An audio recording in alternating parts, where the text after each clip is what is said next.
And so to the grand final replay of 2010. And of course, when you do it twice in 7 days, the stakes just go up exponentially. Unbelievable tension and build-up towards the grand final replay for only the third time in VFL AFL history. And of course, the last time back in 1977, Collingwood went down to the North Melbourne Football Club. This time we learnt from the mistakes that were happening back in 1977, and we were desperate to make sure they didn't happen again. So sit back now as you look behind the scenes of the Collingwood Football Club as our exclusive cameras were given unprecedented access to not only the players and the behind the scenes episodes of what was going on at this football club, but also to the members and the supporters as we built to that one day in October. Dining wants it back, and he gets it back. He'd love a late goal, but he does the team thing, kicks to the top of the goal square, and side bottom, well, he puts some cream on the most beautiful cake imaginable for both. After the jubilation of comprehensively defeating Geelong in the preliminary final, Collingwood players entered enemy territory, St Kilda Beach, to recover and begin preparations for what would be a classic encounter. I suppose for the last month we've been very confident in if we play the way Mick wants us to play and everyone plays their role, then we'll get the result we want. But having said that, St Kilda will be saying the same thing.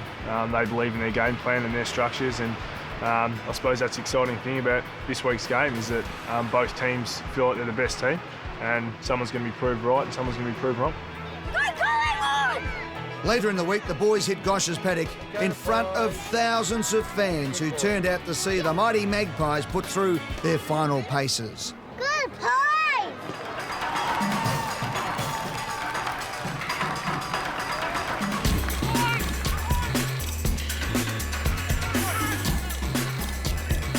Simon Prestigiacomo and Leon Davis were in buoyant moods after being recalled for the biggest match of the year, while Nathan Brown and Tyson Goldsack put on brave faces, knowing that the team was bigger than any one individual. But as fate would have it, both would get their chance to prove themselves on the biggest stage of all. Grand final eve, and the footy gods put on a sunny day for the annual parade as 150,000 fans of both sides, but mostly Magpies, packed Melbourne's CBD in anticipation of catching a glimpse of their football heroes. We're here for the fans as well, not just for us. So I'm tipping there'll be a good crowd there tomorrow as well. Both sets of supporters had endured decades of heartbreak, but despite this, there was a sense of optimism, particularly in the Magpie camp.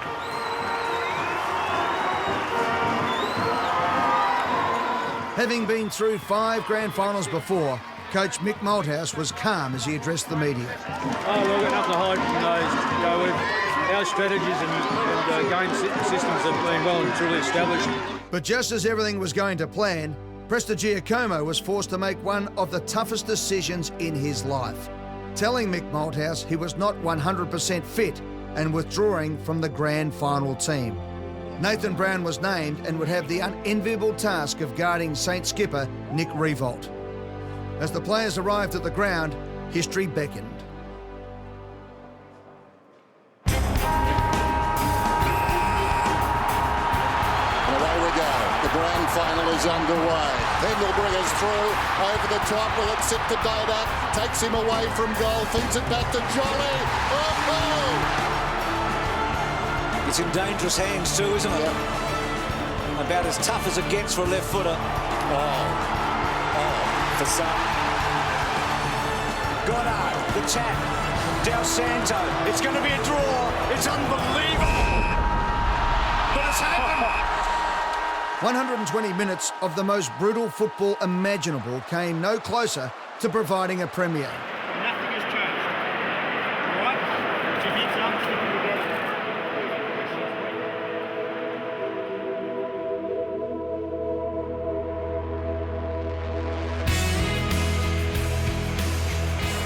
I don't know if we've ever seen 44 guys go to wall like we just did then. That was amazing, and it's probably going to take this for the AFL to change the rules. It's an absolute joke. Minutes after the final siren, a storm rolled through Melbourne that was indicative of the chaotic days to come. This is terrific. It's going to be the mother of all storms after a draw. After such a bruising physical encounter, the next 7 days would be a test of mental strength, as both teams attempted to recover from the emotionally draining experience that is grand final week. If we treat this as a loss, it will be. If we treat this as an opportunity, it will be. But the players were not the only ones affected, as the entire city was sent scrambling to adjust everything from soccer matches to weddings. My brother's not going to come to my wedding because he'll be going to the grand final. As the city came to terms with the ramifications of one more week of football, Collingwood players retreated behind the closed doors of the MCG for a training session in an attempt to return to business as usual. It would be a far more low-key affair for the rematch, with many of the normal extra trimmings, such as the grand final parade, scrapped. Are we taking a back seat, or are we still the big attraction? There was intense media speculation surrounding Leon Davis's spot in the side after another quiet grand final performance. On Thursday, the news was delivered that he would make way for Tyson Goldsack, a player who could empathise with Leon's emotions after missing out the week before. There would be no room for stalwarts like Tarkin Lockyer, Josh Fraser, Shane O'Brien, Paul Medhurst and Presty either, as Malthouse set about fine-tuning his side for another battle of wills. Melbourne turned on a picture-perfect day for the grand final replay, with the MCG basking in the sunshine of a glorious spring day.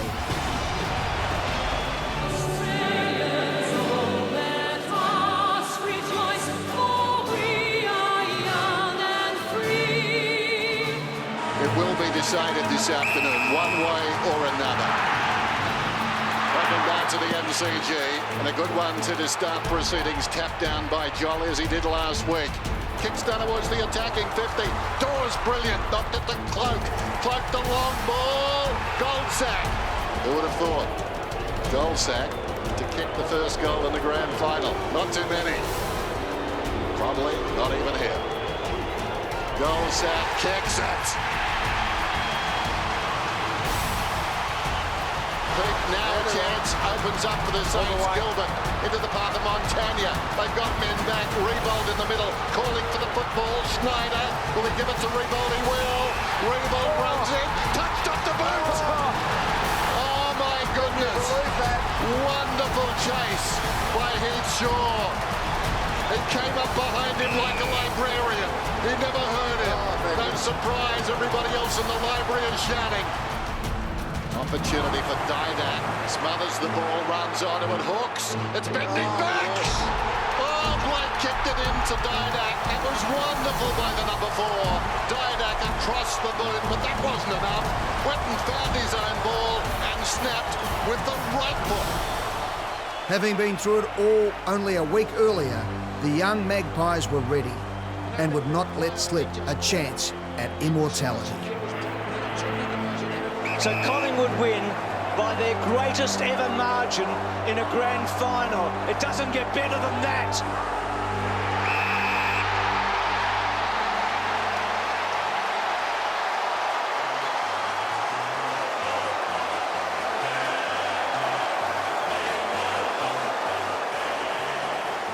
After ending another week of nerves and anticipation, the relief of breaking a 20-year premiership drought was evident as the players and fans celebrated a thumping grand final victory.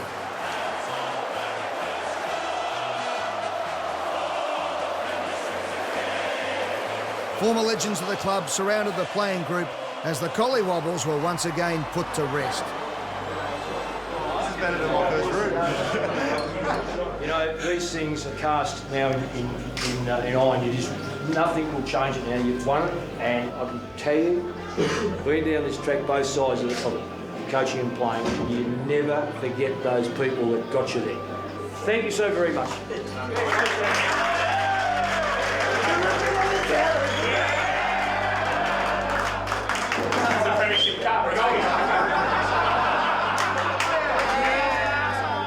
After sharing the spoils with friends, family and the backbone of the club, the players made their way back onto the ground, formed a circle in the centre square and spoke candidly of what this triumph meant to each of them.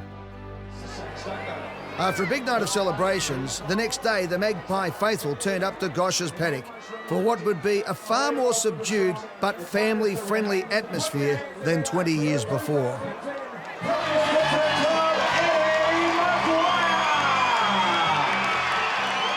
As the fans lined up to get a glimpse of their heroes and that football holy grail, a sense of relief was evident amongst all in attendance. It was 24 hours that would live long in the minds of all lucky enough to be involved in the Collingwood Football Club.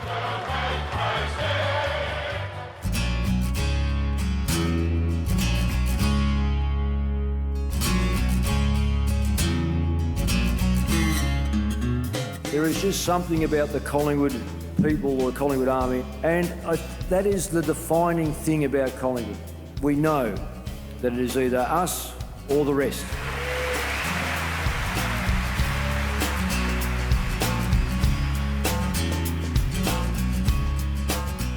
Today, to stand on the MCG with the backdrop of the Collingwood Social Club stand filled to capacity was just one of the great moments for this city, but particularly for this football club.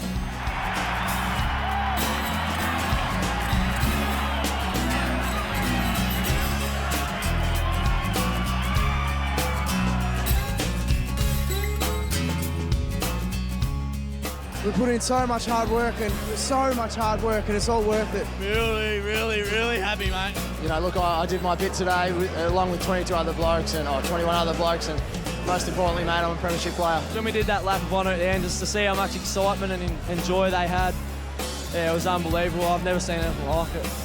It's just an amazing feeling, and shut down the city because I think we're going to be partying for a while.